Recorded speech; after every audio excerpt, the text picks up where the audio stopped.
ये बड़ा काम आपकी जिंदगी में करे या वो काम आपकी जिंदगी में करे। मैंने आपको आज प्रार्थना करना सिखाया, हाँ या ना? आप जानते जब डैनियल प्रार्थना कर रहा था, अगर आप बाइबल ध्यान से पढ़ते हैं, आप पुराने नियम में जितने लोगों को या नए नियम में जितने लोगों को पढ़ते हैं, मोस्टली तब परमेश्वर की आत्मा या उसके दूतों ने काम किया है जब प्रार्थना परमेश्वर के वचन के बीच में से की गई। हालेलुया। आप अगर डैनियल को प्रार्थना करते सुने तो डैनियल इस तरह से प्रार्थना करता है, हे मेरे परमेश्वर, तो वो परमेश्वर है जिसने इस्राएलियों को मिस्र देश से निकाला था। तो वो परमेश्वर है जिसने समुद्र को दो भाग कर दिया था, फिर अपने लोगों को कनान देश में पहुंचाया। तो वो परमेश्वर है जिसने आसमान से मन्ना बरसाया था। और बाइबल में लिखा है उसी टाइम दूत भेज दिया गया स्वर्ग से, डैनियल के उत्तर को लेके दूत भेज दिया गया कि दूत जा और डैनियल की प्रार्थना का उत्तर दे गया। हालेलुया। डैनियल इस तरह से प्रार्थना नहीं कर रहा था, ओ मर गए प्रभु जी, ओ प्रभु जी बचा लो, कितने हो तुम। डैनियल लिखा बाइबल के बीच से प्रार्थना कर रहा था, हे परमेश्वर, तू वही है जिसने मिस्रियों से हमको निकाला था, तूने एक भारी प्रॉब्लम से हमें आजाद किया था। तू वही परमेश्वर है जिसने समुद्र को दो भाग कर दिया गया। अब तू वही परमेश्वर है जिसने आसमान से खाना बरसाया था। तू वही परमेश्वर है जो आग के खंभे और बादल में से होकर जिसने हमारी अगुवाई की थी। आज हम मन फिराते हैं, आज हम तेरी ओर मुड़ते हैं, लेकिन उसी समय दूत भेज दिया गया।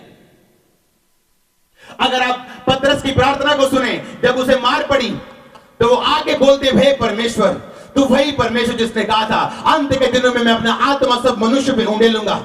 तुम्हारे दास तुम्हारे दासियां भविष्यवाणी करेंगी, वो तुम्हारे बेटे दर्शन देखेंगे। कितने मेरी बात को भविष्यवाणी करेंगे और दर्शन देखेंगे, और मैं अपने दास दासी पे अपने आत्मा से उंडेलूं। कितने इस वचन को जानते?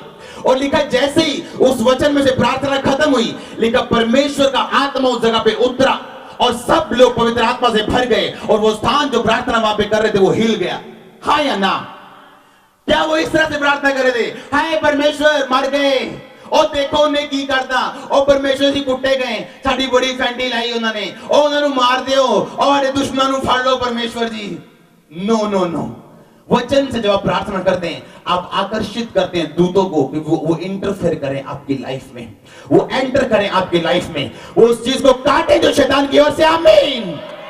आप जो वचन के बीच से प्रार्थना करना सीख जाते हैं, आपकी प्रेयर इमोशनल नहीं है, आपकी प्रेयर स्क्रिप्चुअल है। आपकी प्रार्थना बाइबल के वचनों के बीच से की गई है। आमीन।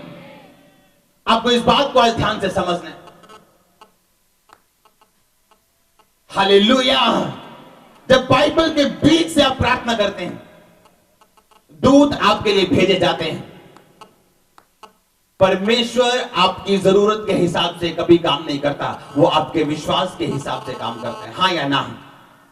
सब मेरी ओर ध्यान दो। अपने पड़ोसी को बोलो, परमेश्वर तेरी जरूरत के हिसाब से नहीं, पर तेरे विश्वास के हिसाब से काम करते हैं। आमीन।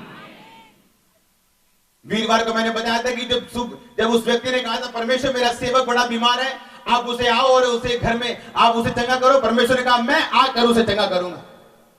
क्या कहा परमेश्वर ने? मैं आकर उससे। वो कहता, नहीं नहीं परमेश्वर, मैं अधिकारों वाला मनुष्य हूं, मेरे नीचे के काम करते हैं। जब मैं उनको बोलता हूं जाओ तो वो जाते हैं, आओ तो वो आते हैं। यानी मैं अधिकार समझता हूं, मैं भी जानता हूं मैं अधिकारी हूं। आप भी अधिकार रखते हैं, बस मुंह से बोल दो प्रभु। परमेश्वर ने कहा, जा तेरा सेवक चंगा हो चुका है।